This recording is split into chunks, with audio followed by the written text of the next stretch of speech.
الحمدللہ رب العالمین والصلاة والسلام علی خاتم النبیین اما بعد فاعوذ باللہ من الشیطان الرجیم بسم اللہ الرحمن الرحیم الصلاة والسلام علیک یا رسول اللہ وعلی آلک و اصحابک یا حبیب اللہ الصلاة والسلام علیک یا نبی اللہ وعلی آلک و اصحابک یا نور اللہ۔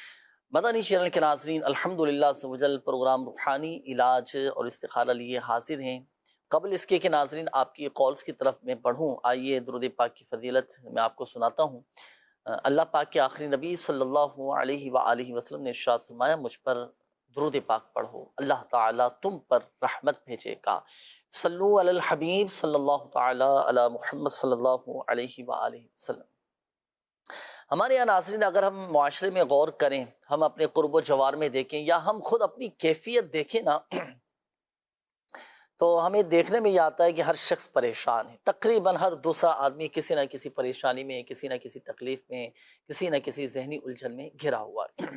اب ہمارے ساتھ معاملہ یہ ہوتا ہے کہ ہم ہر ایک کے آگے اپنے مسائل بیان کرنا شروع کر دیتے ہیں، ہر ایک کو اپنی پریشانی کا بتانا شروع کر دیتے ہیں، ہر ایک کے سامنے یوں سمجھیے کہ ہم اپنی پوری کی پوری ایک کتاب کھول کر بیٹھ جاتے ہیں، چاہے ہمارے گھر والے ہی کیوں نہ ہو۔ دیکھیں، جہاں یہ بات میں عرض کرتا چلوں کہ جہاں ضرورت ہو وہاں بیان کی جا سکتی ہے، ظاہر سی بات ہے علاج کے لیے اب ڈاکٹر کو تو بتانا پڑے گا، ہے حکیم کے پاس جا رہے ہیں علاج کروانے کے لیے، اسے اپنا مسئلہ تو بیان کرے گا، یہ ایک علیحدہ میٹر ہے۔ میں یہ عرض کرنا چاہ رہا ہوں کہ جن کے لوگوں کی عادت ہوتی ہے نا، ہر ایک کے سامنے اپنے گھریلو حالات بیان کرنا شروع کر دیتے ہیں، اپنے کاروباری معاملات لے کر بیٹھ جاتے ہیں، اپنی پریشانی کا رونا روتے رہتے ہیں، اپنے مسائل کا تذکرہ کرتے رہتے ہیں، تو یاد رکھیے کہ مسائل بیان کرنے سے، ہر ایک کے سامنے مسائل شیئر کرنے سے، اپنی پریشانی کا اظہار کرنے سے پریشانیاں کم نہیں ہوتی بلکہ مزید بڑھتی چلی جاتی ہیں، اور سامنے والا بھی جو ہے نا وہ پریشان ہونا شروع ہو جاتا ہے۔ ایک بزرگ رحمۃ اللہ تعالیٰ علیہ کا واقعہ میں آپ کو سناؤں۔ ایک بزرگ رحمۃ اللہ تعالیٰ علیہ، وہ اپنی پریشانیوں میں گھرے ہوئے تھے، بہت زیادہ پریشان تھے۔ اچھا، ان کی خصوصیت یہ تھی کہ وہ اپنی پریشانی کسی کو بتاتے نہیں تھے، کسی کے سامنے تذکرہ نہیں کرتے تھے۔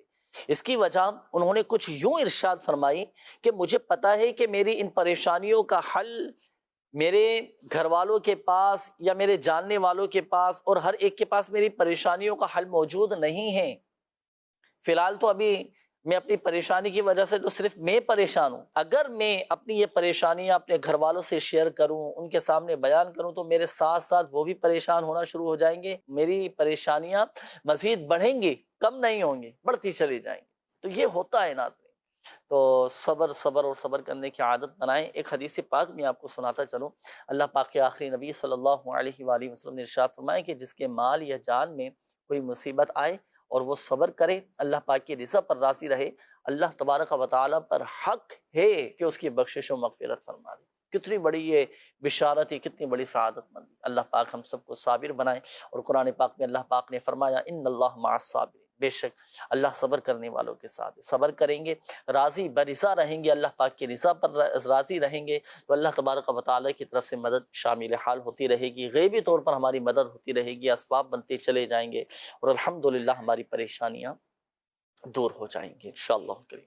آئیے ناظرین، اب بڑھیں گے آپ کے کالز کی طرف، آپ کے میسیجز ہم شامل کریں گے اور گفتگو کریں گے آپ سے، دیکھتے ہیں کہ ناظرین کیا کہنا چاہ رہے ہیں اور اپنے کن معاملات کے بارے میں استخارے کروانا چاہ رہے ہیں۔ کال چلائیے۔ نام حسن ہے، میں ہری پور سے بات کر رہا ہوں۔ میرا سوال یہ ہے کہ میری چھوٹی بہن ان کے پتے میں پتھری ہے، تو ان کا کوئی روحانی علاج بتا دیں اور ان کے لیے دعا بھی کر دیجیے۔ اللہ پاک آپ کی بہن کو شفا عطا فرمائے، صحت تندرستی نصیب فرمائے۔ پتے میں پتھری کا ایک خاص وظیفہ ہے، وہ بھی انشاءاللہ کریم میں آپ کو عرض کرتا ہوں۔ نیکسٹ کال دیجیے۔ میرا نام سائم اجاز ہے، میرے بڑے بھائی کا نام ازین ہے، اس کا پڑھائی میں دل نہیں لگتا، میری والدہ کا نام زکیہ نور ہے، برائے مہربانی کوئی روحانی علاج بتا دیں۔ جی انشاءاللہ کریم، نیکسٹ کال دیجیے۔ میں راولپنڈی سے بات کر رہا ہوں، میرا نام محمد گلفراز ہے اور والدہ کا نام حمیدہ بیگم ہے۔ 13 سال ہو گئے شادی کو اور اولاد نہیں ہو رہی، وظیفہ بتا دیں۔ شادی کو 13 سال ہو گئے، صحیح، ابھی استخارہ کرواتے ہیں، حصول اولاد کے لیے وظائف بھی ابھی آپ کو بتائیں گے۔ نیکسٹ کال دیجیے۔ استخارہ کروانا تھا، گھر میں ایسے میں کوئی ایسا فیل ہو رہا ہے کہ جیسے کوئی اثرات ہیں، تو بھی بچوں کو کوئی چیز ایسے نظر آ رہی ہے، اور آج اثرات وغیرہ تو نہیں ہے گھر کے، کوئی حساب کتاب تو نہیں۔ میرا نام بنارس علی ہے، والدہ کا نام سیرہ بی بی۔ صحیح، بنارس علی نام بتائیں، ابھی استخارہ کرواتے ہیں انشاءاللہ۔ نیکسٹ کال دیجیے. میں نے استخارہ کروانا تھا، پروگرام ابھی چل رہا ہے نا، اس میں استخارہ کروانا تھا کہ میں مدینہ منورہ جانا چاہتا ہوں. وہاں مطلب عبادت بھی ہو جائے گی اور وہاں نوکری کے لیے وہاں بڑی کوشش کر رہا ہوں، ہو نہیں پا رہا پروگرام. میرا نام محمد عادل رشید ہے اور والدہ کا نام بلقیس تاج ہے. استخارہ کروانا تھا. عادل رشید، اچھی خواہش ہے. مدینہ منورہ اللہ پاک ہم سب کو با ادب، با ذوق، با شوق حاضری مدینہ نصیب فرمائے. پیارے آقا صلی اللہ علیہ وآلہ وسلم کے در کی با ادب حاضری نصیب فرمائے. دعائیں کریں، فرائض و واجبات کی پابندی، نمازوں کی پابندی، تلاوت قرآن، ذکر و اذکار، تسبیحات، نیک اعمال، نیکیوں کی کثرت، یہاں پہ بھی عبادت کا سلسلہ ہو اور دعائیں بھی کرتے رہیں. پھر اللہ پاک وہاں کی بھی حاضری کے اسباب بنا ہی دے گا. اور ضمناً جو آپ کا مسئلہ ہے کہ وہاں پر چلیں، کام کاج بھی ہوتا رہے گا، کوئی ایسا سبب بن جائے، اللہ پاک مسبب الاسباب ہے، آپ کے لیے کوئی بہتر سبب بن جائے گا. باقی استخارہ بھی ابھی آپ کے لیے کرواتے ہیں اور پھر پڑھنے کے لیے کچھ آپ کو وظائف بھی بتائیں گے تاکہ آپ کے کاموں میں جو رکاوٹیں آ رہی ہیں وہ رکاوٹیں بھی دور ہوتی چلی جائیں. نیکسٹ کال دیجیے.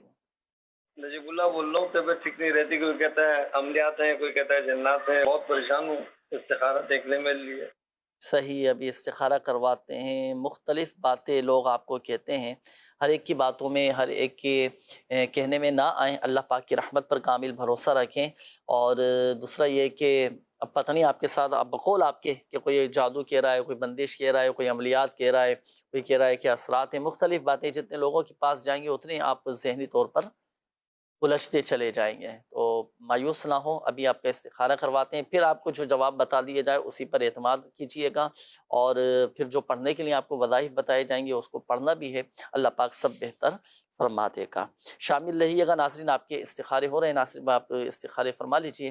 روحانی علاج کے حوالے سے کچھ کالز ہمیں موصول ہوئی تھیں. یہ پہلے ہمارے ایک اسلامی بھائی تھے، آپ نے کہا تھا کہ میری بہن کے پتے میں پتھری ہے، مجھے پڑھنے کے لیے کوئی ایسا وظیفہ بتائیں تاکہ وہ میری بہن پڑھے تو ان کے پتے کی جو پتھری ہے نا وہ پتھری نکل جائے. یہ ہوتا ہے ناظرین، بعض اوقات کسی کے گردے میں پتھری ہو جاتی ہے تو کسی کے پتے میں پتھری ہو جاتی ہے، پھر کافی آزمائش، کافی تکلیف بھی ہوتی ہے اس حوالے سے نا. تو اس کا خاص ایک وظیفہ میں آپ کو عرض کر دیتا ہوں کہ اللہ نہ کرے اگر کسی کے پتے میں پتھری ہو، درد رہتا ہو، تکلیف رہتی ہو، تو اس کا ایک خاص وظیفہ یہ ہے کہ لا الہ الا اللہ، لا الہ الا اللہ، لا الہ الا اللہ، لا الہ الا اللہ. یہ پڑھنا ہے 46 مرتبہ، 46 ٹائمز. یہ پڑھ کر اپنے اوپر دم بھی کریں، پانی پر دم کر کے بھی پئیں. ایک تو یہ طریقہ ہوا. اچھا، اس کا ایک اور طریقہ یہ بھی ہے کہ یہی وظیفہ لا الہ الا اللہ کسی سادے سے کاغذ پر لکھ کر اور اس کا تعویذ بنا کر جو ہے نا، اب آپ کیا کریں گے کہ اس کو پانی کی بوتل میں ڈال لیں اور پانی میں ڈال کر اب یہ جو پانی ہے نا، یہ پانی آپ بہن کو پلائیں. اللہ نہ کرے اگر گردے میں پتھری ہوئی یا پتے میں پتھری ہوئی تو الحمدللہ عز و جل وہ پتھری ریزہ ریزہ ہو کر نکل جائے گی. صحیح ہے نا. تو یہ پابندی سے جاری رکھیے گا، اللہ پاک سب بہتر فرما دے گا، تکلیف جاتی رہے گی. آئیے ناظرین، اب میں شامل کرنے لگا ہوں آپ کے میسیجز. اب ہمارے وہ ناظرین توجہ فرمائیں جنہوں نے روحانی علاج کے حوالے سے میسیجز کیے تھے اور آپ کے میسیجز میں شامل کر کے ان کے جوابات میں عرض کر دیتا ہوں. یہ ایک میسیج آیا تھا کہ میری والدہ کی طبیعت ٹھیک نہیں رہتی، ٹانگوں میں بہت زیادہ درد رہتا ہے اور اس حوالے سے کوئی روحانی علاج بھی بتا دیں، دعا بھی کر دیں. اور جڑا والا سے یہ میسیج کیا ہے، والدہ کا نام نسیم ہے. اللہ پاک آپ کی والدہ کو شفا عطا فرمائے، صحت تندرستی نصیب فرمائے. دیکھیں، اس کا ایک وظیفہ اگر ہاتھوں میں، جوڑوں میں درد رہتا ہو، گھٹنوں میں درد رہتا ہو، جوڑوں سے مراد کیا، دیکھیں دو ہڈی کے ملنے کی جو جگہ ہوتی ہے نا، یہ جوڑ کہلاتا ہے. ٹھیک ہے نا. تو یہ بالخصوص بڑی عمر کے جو افراد ہیں، بزرگ افراد ہیں جن کی عمر جیسے زیادہ ہو چکی ہے، اب نماز پڑھنے میں بعض اوقات مشکل ہوتی ہے، گھٹنوں میں درد ہے، جوڑوں میں، اور اسی طرح پیروں میں درد ہے، کمر میں تکلیف ہو جاتی ہے. لیکن یہ عرض کرتا چلوں کہ نماز پھر بھی معاف نہیں ہے، نماز تو پڑھنی ہی پڑھنی ہے. تو بہرحال اگر جسم میں تکلیف رہتی ہو تو یہ وظیفہ آپ پڑھا کریں. یا غنی ہو، یا غنی ہو، یا غنی ہو، یہ اٹھتے بیٹھتے کثرت کے ساتھ چلتے پھرتے آپ یہ پڑھا کریں. یہ ایک میسیج ہے کہ میرے سینے میں کافی درد رہتا ہے، عمیر نام ہے، تو اس حوالے سے کوئی وظیفہ بتائیں. 75 مرتبہ 75 ٹائمز لا الہ الا اللہ یہ پڑھ کر اپنے سینے پر دم کریں. سینے کے امراض بھی دور ہو جائیں گے. اچھا، بعض اوقات بچوں کے بھی سینے بہت زیادہ خراب ہو جاتے ہیں اور سینہ جام ہو جاتا ہے، تکلیف ہوتی ہے. تو جب بھی اللہ نہ کرے اس طرح کا کوئی معاملہ ہو تو 75 مرتبہ لا الہ الا اللہ پڑھ کر یہ دم کر دیا کریں. یہ انس بھائی ہیں، انہوں نے کہا ہے کہ اچھا بخار رہتا ہے، کوئی وظیفہ بتا دیجیے، اللہ پاک شفا عطا فرمائے، صحت تندرستی نصیب فرمائے۔ بسم اللہ الکبیر یہ آپ کثرت کے ساتھ پڑھا کریں، بخار اتر جائے گا۔ اچھا یہ میری پھپھو کی شادی کو 15 سال ہو چکے ہیں، ابھی تک اولاد نہیں ہوئی، وظیفہ بھی فرما دیں اور کوئی دعا بھی کر دیں، اللہ پاک نیک صالح عافیت کے ساتھ اولاد عطا فرمائے۔ حصول اولاد کے لیے جو ہے نا بڑی جامع دعا اور مجرب یہ دعا ہے، اور دعائے ابراہیم اسے کہا جاتا ہے۔ قرآن پاک کی آیت مبارکہ ہے، حضرت ابراہیم علیہ نبینا علیہ الصلوۃ والسلام کی مقبول ترین دعا ہے، رب اجعلنی مقیم الصلاۃ ومن ذریتی ربنا وتقبل دعاء ربنا اغفر لی ولوالدی وللمؤمنین یوم یقوم الحساب۔ یہ دعا جو ہے نا آیت قرآنی ہر نماز کے بعد 3 مرتبہ دونوں میاں بیوی نے یہ پڑھنی ہے، انشاءاللہ الکریم صاحب اولاد ہو جائیں گے۔ اچھا جی میرے دادا جان بہت زیادہ بیمار ہیں، ان کو کینسر ہے، ان کا کوئی علاج بتائیں، شکریہ۔ اللہ پاک آپ کے دادا جان کو شفا عطا فرمائے، صحت تندرستی نصیب فرمائے، اور اللہ پاک شفا دینے والا ہے۔ ایک وظیف خاص کینسر کے حوالے سے، کینسر کا دم میں عرض کرنے لگا ہوں نا، نوٹ فرما لیں، کینسر کا مریض بھی خود یہ پڑھ کر دم کر سکتا ہے۔ کیفیت ایسی ہے کہ نہیں پڑھ سکتا، ہوش نہیں ہے، تکلیف زیادہ ہے، تو گھر کا کوئی ایسا فرد جس کے قواعد مخارج تلفظ درست ہوں تو وہ یہ پڑھ کر کینسر کے مریض پر دم کر دیں۔ اب کینسر کا دم کیا پڑھ کر دم کرنا ہے؟ قرآن پاک کے 16ویں پارے میں ہے سورہ مریم، صحیح؟ سورہ مریم مکمل صورت، اول اور آخر 11 بار درود ابراہیمی جو ہم نماز میں پڑھتے ہیں نا، درود ابراہیمی۔ اچھا اول اور آخر 11 بار درود ابراہیمی، اور 1 مرتبہ سورہ مریم پڑھ کر پانی پر دم کر لیں۔ اب یہ جو دم کیا ہوا پانی ہے نا، صبح دوپہر شام رات کو سونے سے پہلے ان اوقات میں یہ دم کیا ہوا پانی مریض کو پلائیں، آپ کینسر کے مریض کو پلائیں۔ اچھا اب یہ پانی جو ہے نا یہ پینا ہے، روزانہ پڑھنا ہے، یہ 40 دن کا یہ عمل ہے، روزانہ 1 مرتبہ سورہ مریم پڑھنی ہے، پانی پہ دم کرنا ہے، اور یہ پانی کینسر کے مریض کو پلانا ہے صبح دوپہر شام اور رات کو سونے سے پہلے۔ دوائیاں بھی چل رہی ہیں تو اسی دم کیے ہوئے پانی سے استعمال کروائیں، کھلائیں دوائیں وغیرہ، بفضلہ تعالی اللہ پاک کی رحمت سے شفا حاصل ہوگی۔ یہ تو ہوا روحانی علاج۔ ایک مشورہ بھی میں آپ کو دیتا چلوں کہ کینسر کا بھی الحمدللہ عز و جل مکمل روحانی علاج کیا جاتا ہے۔